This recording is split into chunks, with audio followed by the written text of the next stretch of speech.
Namaste, beautiful souls, and welcome back to another enlightening, power packed episode of Pauzeitive.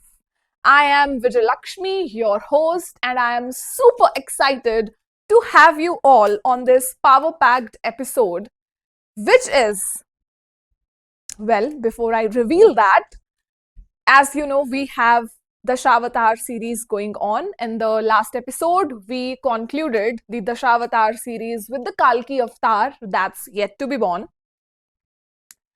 I don't really want to end the incarnation series with just Kalki avatar. So here I am with a very special incarnation of Lord Vishnu. This incarnation is beautiful in a way because because it has the feminine energy of Krishna. How I have heard about this tale of the divine incarnation is that one day Lord Krishna, he was thinking, he was in a deep thought that why are devotees so mad for him? Like, what's there in Krishna that you will see people crying, you will see people dancing? So, Krishna wanted to taste his own medicine. And Krishna told Srimati Radha Rani that I want to taste what my devotees taste. That what is the mellow they find in my devotion? I want to personally taste it. That being said, Krishna decided to be born as one of his devotees, just to see that what is it like to be a devotee of the Supreme Lord. Now, Srimati Radha Rani, adding that feminine flavor to it, this also shows that how important it is to have a wise lady in your life. They always say that, behind a man's success is a lady's luck. So anyway, Krishna said that, okay, I want to taste, my own medicine, and I want to see that what makes my devotees go crazy, head over heels for me. He decided to be born as a human being. I mean, that's a very gutsy decision to be made. And Srimati Radha Rani, we'll be very soon talking about, I cannot wait to talk about so many beautiful pastimes of Shri Krishna that has Srimati Radha Rani in it as well. But slow and steadily, we'll reach there, we'll get there. So Radharani said, okay, Krishna, now that you have made your mind of going, to the planet Earth as your devotee and just want to taste that how does it feel to be a devotee of yours, but you won't be able to bear the pain that comes along, the sweet pain. Krishna said, what do you mean? Radharani said, you won't understand till you have the heart of a devotee. And who is the topmost devotee of Shri Krishna? It is none other than Srimati Radha Rani. So Radha Rani said that, okay, Krishna, you take my heart and wait, you take my complexion as well. So this incarnation of Lord Vishnu is a mix of Lord Krishna as well as Srimati Radha Rani, my cute Kishori. And this is called the divine, the golden incarnation of Lord Krishna, Lord Vishnu. Should I reveal the name? I'm sure you might have guessed by now. He is Chaitanya Mahaprabhu. I won't be using was for him, I'll be using is, because he is still there. All the incarnations of Lord Krishna are there. Soul never dies. What to say about the Supreme Soul then? So our journey begins with A tale of divine enchantment, a tale of a young boy named Nimai, whose melodious voice and heart-stirring chants even mesmerized the celestial beings. Now, dear devotees, picture this: a world suffused with the fragrance of jasmine and the melody of celestial hymns. A world where the boundaries between the material and spiritual dissolve in the radiance of divine love.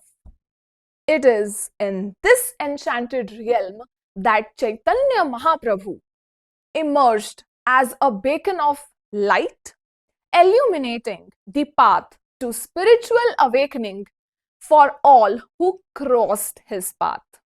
So basically, we all have to follow the path.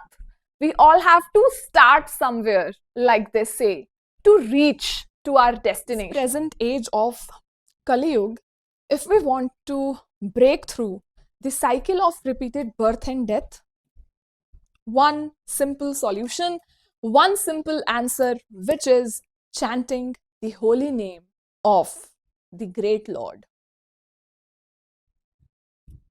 Coming back to Chaitanya Mahaprabhu, there is one book which describes all his pastimes in different segments.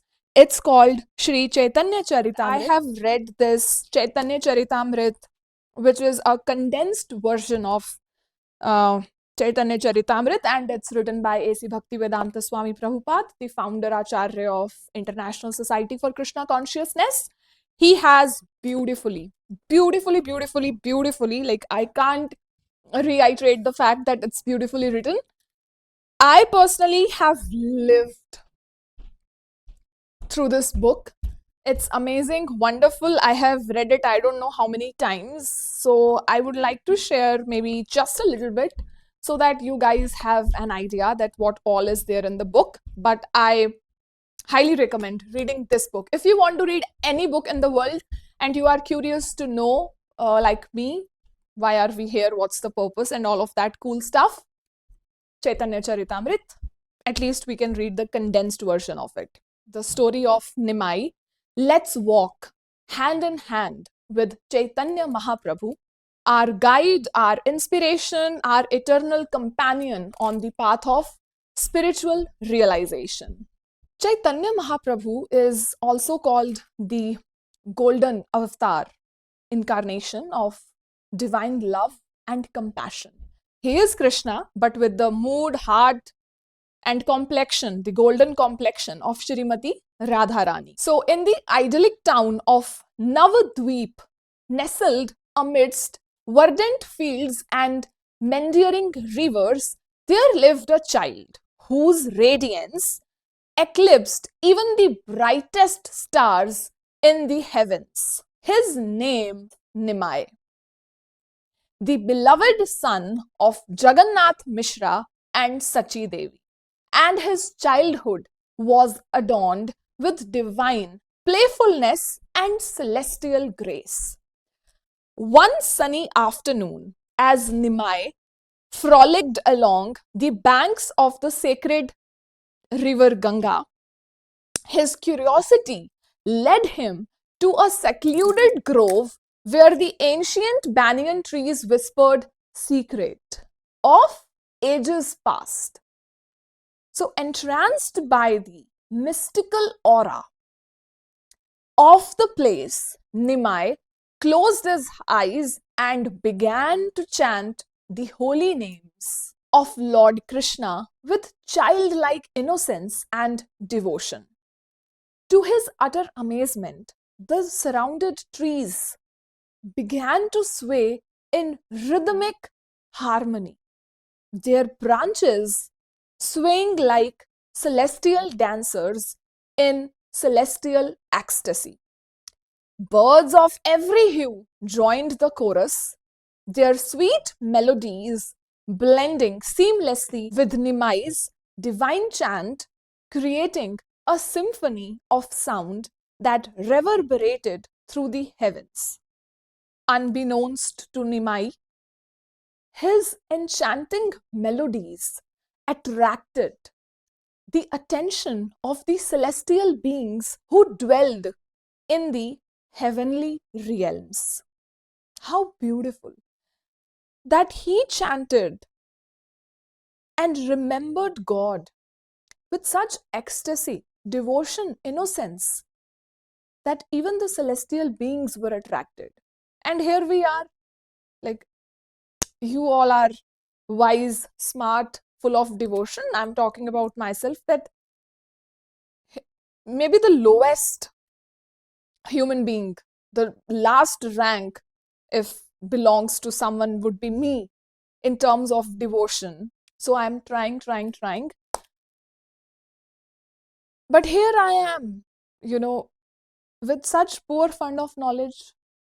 And then here is Lord Chaitanya Mahaprabhu. Even when he was a child, the celestial beings were attracted to him just because he was so much in love with the holy names of the Lord.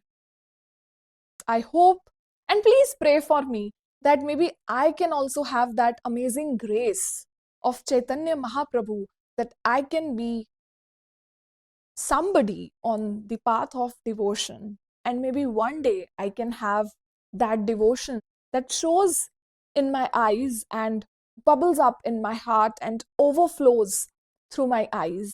I promise you won't have dry eyes while indulging in Sri Chaitanya Charitamrita. All glories to the great Lord and his great devotees. Jai Shri Krishna Chaitanya Prabhu Nityananda Shri Advaita Gadadhar Shrivasadi Gaura Bhakta Vrinda. It was basically during the pilgrimage to Gaya that Nimai's life took a profound turn. As he bathed in the sacred waters of river Ganga and offered oblations to his ancestors, he experienced a vision of the Supreme Lord Krishna. From that moment on, Nimai's heart overflowed with ecstatic devotion, and he became known as Sri Chaitanya Mahaprabhu, the embodiment of divine love and compassion. Krishna, in the mood of Srimati Radha Rani, with her complexion, golden complexion. Jai Shri Chaitanya Mahaprabhu. Inspired by his divine vision, Chaitanya Mahaprabhu dedicated himself wholeheartedly to the practice of my favorite, the Bhakti Yoga, the path of loving devotion to the Lord.